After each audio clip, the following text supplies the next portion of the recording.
ప్రేమ్ బాబు వాడు ఆ ఇంట్లోకి డైరెక్ట్గా వెళ్ళిపోయాడంటే వాడు ఆ చోటికి రెగ్యులర్గా వెళ్ళుంటాడని మీరు చెప్పారు కదా. మనం కనుక అక్కడికి వెళ్తే ఏదైనా క్లూ దొరుకుతుందేమో అని చామంతి చెప్తుంది. అప్పుడే ప్రేమ్కి ఇన్స్పెక్టర్ ఫోన్ చేస్తాడు. 10 గంటలకి ఆ అమ్మాయిని స్టేషన్లో అప్పగించమని చెప్పాను కదా. కోర్టుకు తీసుకెళ్ళటానికి ఇంకో గంటే టైం ఉంది. 10:30కి ఆ అమ్మాయిని కోర్టుకు తీసుకువెళ్ళాలి. ఒకవేళ మీరు తీసుకురాలేదంటే ఆ అమ్మాయి ఎక్కడున్నా సరే అరెస్ట్ చేసి కోర్టుకు తీసుకువెళ్లాల్సి వస్తుంది. అంతవరకు తెచ్చుకోకండి అని ఇన్స్పెక్టర్ చెప్పటంతో సరే అని ప్రేమ్ ఫోన్ పెట్టేస్తాడు. తీసుకొస్తాడటయ్యా, నువ్వు కంగారు పడి నన్నెందుకు కంగారు పెడుతున్నావు అని ఇన్స్పెక్టర్ కానిస్టేబుల్తో అంటే, మన జాగ్రత్తలో మనం ఉండాలి కదా సార్. నిన్న మనతో అంత బిల్డప్గా మాట్లాడిన వాడిని టార్చర్ పెట్టకుండా ఎలా వదిలేస్తాం సార్. చామంతి ఇక్కడికి వచ్చే వరకు వదిలిపెట్టనని చెప్పి కానిస్టేబుల్ వెళ్తాడు. ఇక ప్రేమ్ ఆటో అతనితో, అన్న వాడు దొరికి మాకు క్లూ దొరికే వరకు నువ్వు మాతోనే ఉండు, మాకు సాక్ష్యంగా కూడా ఉంటుందని చెప్పి ఇక ప్రేమ్ చామంతిని తీసుకొని వెళ్తాడు. తర్వాత చామంతి, ప్రేమ్, ఆటో అతను ముగ్గురు కూడా నేరుగా ఆ హెవెన్ గెస్ట్ హౌస్లోకి వెళ్తారు. అక్కడ ఒక అతను నిలబడి ఉంటే ప్రేమ్ కళింగ ఫోటో చూపించి ఇతను మీకు తెలుసా అని అడుగుతూ ఉంటాడు. తెలీదని అతను చెప్పటంతో, పోనీ నన్ను ఇక్కడేమైనా నిన్న చూసావా అని చామంతి అడుగుతుంది. చూడలేదండి అని అతను చెప్పటంతో ప్రేమ్ ఒక్కసారిగా అతని చెంప పగలగొడతాడు. చూడలేదా అని ప్రేమ్ అతని చెంపలు వాయిస్తూ ఉంటే, ఎందుకు నన్ను కొడుతున్నారని అతను అడుగుతుంటే, నీకు తెలియకుండానే ఇక్కడంతా జరుగుతుందా. ఎవడో తెలియనోడు మీ చోటికి డైరెక్ట్గా వచ్చి తనని ఇక్కడ ఇరికించగలడా. ఎక్కడున్నాడో మర్యాదగా చెప్పరా అని ప్రేమ్ మళ్ళీ అతన్ని కొడుతూ ఉంటాడు. కొట్టకండి సార్, చచ్చిపోతాను. నిన్న నేను లేటుగా వచ్చాను సార్, నేను వచ్చేసరికి రైడ్ జరిగిపోయిందని చెప్పారు. అంతకు మించి నాకు ఇంకేం తెలియదు సార్, ఒట్టు సార్ అని అతను చెప్తాడు. అప్పుడే కానిస్టేబుల్ ప్రేమ్కి ఫోన్ చేసి, సార్ చామంతిని తీసుకొస్తున్నారా అని అడగటంతో, తీసుకొస్తానని చెప్పాను కదా అని ప్రేమ్ అంటాడు. ఇంకో 3/4 గంటే ఉంది సార్, ఈలోపే మీరు రావాలి. పోనీ మీరెక్కడున్నారో చెప్పండి సార్, నేనే అక్కడికి వచ్చి ఆ అమ్మాయిని కోర్టుకు తీసుకువెళ్తానని కానిస్టేబుల్ చెప్తాడు. చెప్పిన టైంకి నేనే తీసుకొస్తాను, మీరు కొంచెం ఓపికగా ఉండండి అని చెప్పి ప్రేమ్ ఫోన్ పెట్టేస్తాడు. ఎందుకుంటాను, మీకు వేరే ఆలోచన రాకుండా చేస్తూనే ఉంటానని కానిస్టేబుల్ అనుకుంటూ ఉంటాడు. ప్రేమ్ మళ్ళీ అతన్ని కొడుతుంటే, బాబు మనకు అసలే టైం లేదు, వాడు తెలియదని చెప్తున్నాడు కదా, మనం వేరే ఎక్కడైనా చూద్దాం పదండి ప్రేమ్ బాబు అని చామంతి చెప్పటంతో ఇక ముగ్గురు బయటికి వస్తారు. వీడింక ఎవరికి తెలుసుంటాడు, 45 మినిట్స్లో వాడిని ఎలాగైనా పట్టుకోవాలి అని ప్రేమ్ అంటాడు. అప్పుడే చామంతితో పాటు అరెస్ట్ అయిన ఆ అమ్మాయి అటువైపుగా వెళ్తూ, చామంతి మీరు ఇక్కడికి వచ్చారేంటని ప్రశ్నిస్తూ ఉంటుంది. ఈవిడ నీకు తెలుసా చామ్ అని ప్రేమ్ అంటే, నిన్న పోలీస్ స్టేషన్లో నాకు సపోర్ట్గా మాట్లాడింది ఈవిడే బాబు అని ప్రేమ్తో చెప్పి, మిమ్మల్ని వదిలేశారా అని ఆ అమ్మాయిని అడుగుతుంది.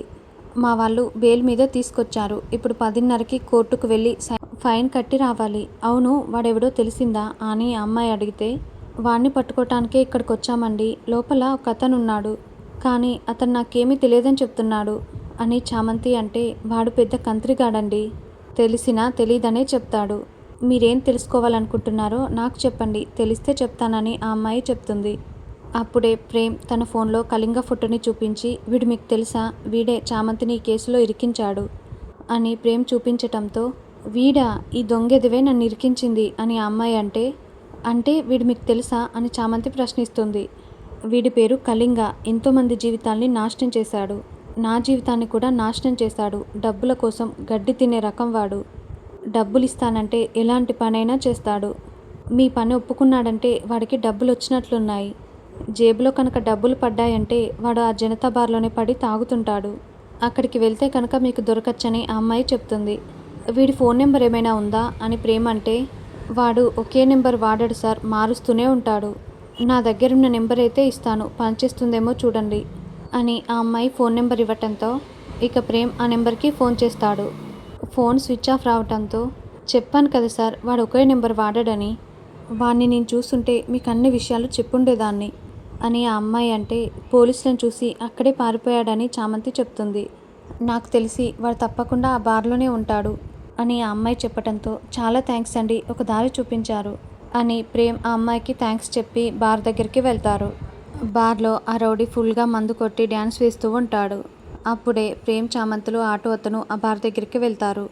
కానిస్టేబుల్ మళ్ళీ ప్రేమ్కి ఫోన్ చేసి, 20 నిమిషాలే టైం ఉంది సార్ అని చెప్పటంతో, టైం నా దగ్గర కూడా ఉంది, మీరు ఇన్నిసార్లు ఫోన్ చేసి గుర్తు చేయని అవసరం లేదు, నేను తీసుకొస్తానని ప్రేమ్ చెప్తాడు. మీరు ఇలా చెప్పి కోర్టు టైం వరకు తీసుకురాలేకపోతే మేము ఇబ్బందుల్లో పడతాం, అసలు మీరెందుకు ఆ అమ్మాయిని స్టేషన్కి తీసుకురావట్లేదని కానిస్టేబుల్ అంటే, దగ్గరలోనే ఉన్నాం, స్టేషన్కి తీసుకురాకపోతే అప్పుడు అడగండి అని ప్రేమ్ అంటాడు.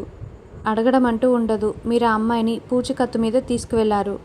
ఆ అమ్మాయిని కనుక తీసుకురాకపోతే మిమ్మల్ని అరెస్ట్ చేయాల్సి వస్తుంది అని కానిస్టేబుల్ చెప్పటంతో చెప్పిన టైంకి తీసుకొస్తానని ప్రేమ్ ఫోన్ పెట్టేస్తాడు.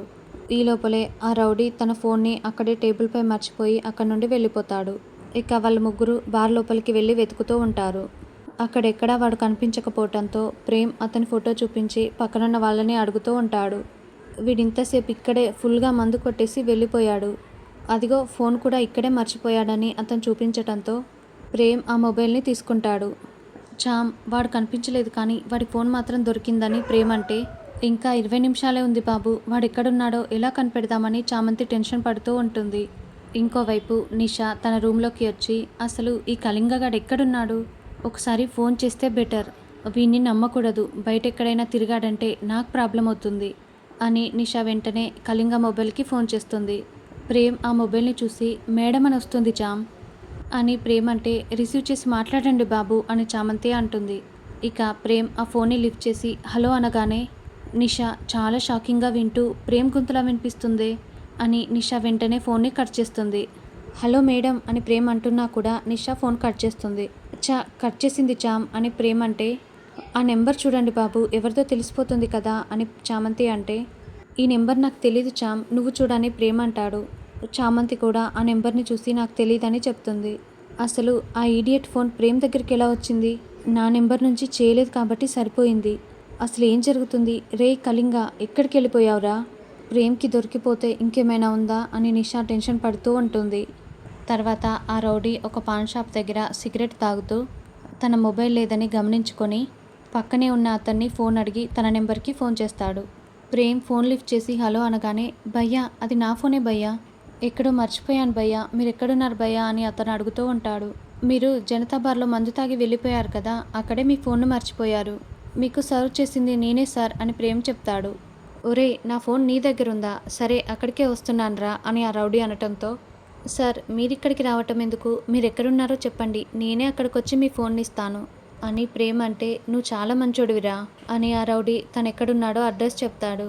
చామంతి ప్రేమ్లు ఆ ప్లేస్కి వెళ్ళటంతో ఆ రౌడీ వాళ్ళని గమనించేసి, నన్ను ట్రాప్ చేయడానికే ఇలా చేశారా అని ఆ రౌడీ అక్కడి నుండి పారిపోతూ ఉంటాడు. రేయ్ ఆగరా అంటూ ప్రేమ్ ఆ ఆటో అతను ఇద్దరు కూడా ఆ రౌడీ వెనకాల పడుతూ ఉంటారు.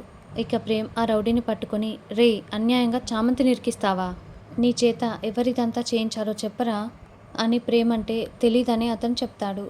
తెలీదా అని ప్రేమ్ ఆ రౌడీని చితక్కొడుతూ ఉంటాడు. బాబు ఆగండి బాబు, పట్టుకున్నాం కదా, వీడిని పోలీసులకు అప్పగిద్దాం, వాళ్ళే నిజం కక్కిస్తారు అని చామంతి చెప్పటంతో, రారా అని ప్రేమ్ అతన్ని లాక్కు వెళ్తాడు. సార్ వాళ్ళు ఇంకా రాలేదు సార్ అని కానిస్టేబుల్ అంటే, వచ్చాం సార్ అంటూ చామంతి అక్కడికి వస్తుంది. ఇదిగో కానిస్టేబుల్, ఆ అమ్మాయికి బేడీలు వేయండి అని ఎస్ఐ చెప్పటంతో, బేడీలు వేయాల్సింది, కోర్టుకు తీసుకువెళ్లాల్సింది నన్ను కాదు అని చామంతి అంటే, అది చేసింది నువ్వే కదా అని కానిస్టేబుల్ అంటే, చేసినోడు దొరకాడని చామంతి చెప్పటంతో కానిస్టేబుల్ చాలా షాకింగ్గా చూస్తూ ఉంటాడు. అప్పుడే ప్రేమ్ ఆ రౌడీని తీసుకొచ్చి స్టేషన్లో పడేస్తాడు. మీ దగ్గర నుండి పారిపోయిన వాడిని మేం పట్టుకున్నాం అని ప్రేమ్ అంటే, నాకేం తెలియదు సార్, అన్యాయంగా వీళ్ళు నన్ను ఇరికిస్తున్నారు అని ఆ రౌడీ అంటే, వీడు అబద్ధం చెప్తున్నాడు సార్, ఆ అమ్మాయి గుడి నుండి బయటకు వస్తుంటే తన మెడలో చైన్ లాక్కొని పారిపోయాడు సార్, నా ఆటోలోనే చామంతిని ఎక్కించుకొని వీడిని వెంబడించాను సార్, దానికి సాక్ష్యం నేనే, ఆ అమ్మాయి తెలియక పాపం ఆ ఇంట్లోకి వెళ్ళిపోయింది అని ఆటో అతను చెప్తాడు. విన్నారు కదా సార్, చామంతిని ఇందులో ఇరికించాలనే పథకం ప్రకారం చేశాడు అని ప్రేమ్ అంటే, సార్ అబద్ధం చెప్తున్నారు సార్, నాకేం తెలియదని ఆ రౌడీ చెప్తాడు. సార్ టైం అవుతుందనే వీణ్ణి ఇక్కడికి తీసుకొచ్చాను, నిజం కక్కించడం మీ వల్ల కాకపోతే నాకు కొంచెం టైం ఇవ్వండి, వీని చేత మొత్తం నిజం కక్కిస్తా అని ప్రేమ్ అంటాడు. లేదు సార్ మేమే కక్కిస్తామని ఎస్ఐ ఆ రౌడీని లాకప్లోకి తీసుకువెళ్ళి చితక్కొడుతూ ఉంటాడు. ఈ లోపల కానిస్టేబుల్ మెల్లగా పక్కకి వెళ్ళి నిషాకి ఫోన్ చేసి, కళింగగాడు దొరికిపోయాడు మేడం అని చెప్పటంతో నిషా చాలా షాకింగ్గా వింటూ ఉంటుంది. కమల్ ఎట్టి పరిస్థితుల్లోనూ వాడు నా పేరు చెప్పకూడదు, వాడి లైఫ్ మొత్తం సెటిల్ అయ్యేంత డబ్బు ఇస్తానని వాడితో చెప్పు, నీ అకౌంట్లో కూడా ఎంత కావాలంటే అంత పడుతుంది అని నిషా చెప్పటంతో, ఓకే మేడం, వాడు మీ పేరు చెప్పకుండా నేను చూసుకుంటానని కానిస్టేబుల్ చెప్తాడు. ఎస్ఐ ఆ రౌడీని కొడుతూ ఉంటే కానిస్టేబుల్ కూడా లోపలికి వెళ్ళి, సార్ మీరాగండి సార్, నేను చెప్పిస్తాను కదా అని ఇక ఆ కానిస్టేబుల్ ఆ రౌడీని చితక్ కొడుతూ, మేడం పేరు చెప్పకు, ఇదంతా నువ్వే చేశావని చెప్పు. మేడం నీకు లైఫ్ అంతా సెటిల్ అయ్యేంత అమౌంట్ ఇస్తుందంట అని కానిస్టేబుల్ చెప్పటంతో అప్పుడు కళింగ సారీ సార్, ఇదంతా నేనే చేశానని చెప్తాడు. దాంతో చామంతి ప్రేమ్లు చాలా షాకింగ్గా చూస్తూ ఉంటారు. నా తప్పు నేను ఒప్పుకుంటున్నాను సార్. నాకు ఇలా అమ్మాయిలని ట్రాప్ చేసి వాళ్ళని ప్రాస్టిక్యూటర్గా చిత్రీకరించి ఆ తర్వాత వాళ్ళతో వ్యాపారం చేసుకుంటాను సార్. అలాంటి వాళ్ళు ఒక్కసారిగా నిందపడి కోర్టుకు వెళ్ళారంటే అలవాటు పడి ఆ తర్వాత నేను చెప్పినట్లు వింటారు సార్. ఆ క్రమంలో భాగంగానే ఈ అమ్మాయిని కూడా ట్రాప్ చేశాను సార్. మీకు ఫోన్ చేసి ఇన్ఫర్మేషన్ ఇచ్చింది కూడా నేనే సార్ అని ఆ రౌడీ చెప్పటంతో రేయ్ నువ్వు మాత్రమే కాదురా, నీ వెనకాల ఇంకా ఎవరో ఉన్నారు అని ప్రేమ్ అంటే ఎవరూ లేరు సార్ అని ఆ రౌడీ చెప్తాడు. సార్ వాడు అబద్ధం చెప్తున్నాడు సార్. ఇందాక వాడి ఫోన్కి మేడం అనే నెంబర్ నుండి ఫోన్ కాల్ వచ్చింది. నా వాయిస్ వినగానే కాల్ని కట్ చేశారు సార్. ఆ మేడం ఎవరో చెప్పే వరకు కొట్టండి సార్ అని ప్రేమ్ అనటంతో చెప్పరా చెప్పు అని ఎస్ఐ మళ్ళీ ఆ రౌడీని చితక్కొడుతూ ఉంటాడు. సార్ నేను నిజమే చెప్తున్నాను సార్, నా వెనుక ఎవరూ లేరు. నాకు చాలామంది మేడంలు ఉన్నారు సార్. నా గొంతు వినపడకపోయేసరికి కాల్ కట్ చేసి ఉంటారు. నేను నిజమే చెప్తున్నాను, నా మాట నమ్మండి సార్ అని అతను వేడుకుంటూ ఉంటాడు. తర్వాత ఎస్ఐ బయటికి వచ్చి చామంతి గారు, ఇలాంటి వెధవల వల్ల మీలాంటి మంచి వాళ్ళు కూడా ఒక్కోసారి ఈ నేరంలో ఇరుక్కుపోతారు. ఆ రోజు నిజమేంటో తెలుసుకోకుండా మేము తప్పు చేశాం, సారీ అండి అని ఇన్స్పెక్టర్ చెప్తాడు. సార్ నింద మొత్తం ఊరంతా తెలిసేలా చేసి చామంతి తప్పు చేయలేదని ఈ 4 గోడల మధ్య తెలిస్తే ఎలా సార్? అదే మీడియాని పిలిపించాను. వాళ్ళ సమక్షంలోనే నిజం చెప్పండని ప్రేమ్ మీడియా వాళ్ళని పిలుస్తాడు. ఏంటి సార్, ఆ అమ్మాయి ఏ తప్పు చేయలేదని ఇతను పిలిపించాడు. అసలేం జరిగిందని మీడియా వాళ్ళు ప్రశ్నించటంతో అవునండి, నిన్న హెవెన్ గెస్ట్ హౌస్లో జరిగిన రైడ్లో ఒక పెద్ద పొరపాటు జరిగింది. ఈ చామంతి గారు ఏ తప్పు చేయలేదు. కళింగ అనేవాడు ఈ అమ్మాయిని కావాలనే ఇందులో ఇరికించాడని మాకు ఇన్వెస్టిగేషన్లో తేలింది. చామంతి గారికి క్షమాపణ చెప్తూ తనని నిర్దోషిగా విడుదల చేస్తున్నాం. వాణ్ణి పట్టించిన ప్రేమ్ గారికి ధన్యవాదాలు తెలుపుకుంటున్నాం అని ఎస్ఐ ఇక మీడియా వాళ్ళ ముందు చెప్పటంతో ఇక ప్రేమ్ చామంతులు బయటికి వస్తారు. థ్యాంక్స్ అన్నా అని ప్రేమ్ ఆటో అతనికి చెప్పగానే అయ్యో థ్యాంక్స్ ఎందుకు సార్, ఒక ఆడపిల్ల విషయంలో నా వంతు సహాయం చేసినందుకు చాలా సంతోషంగా ఉంది సార్, వస్తాను సార్ అని చెప్పి ఆటో అతను వెళ్ళిపోతాడు.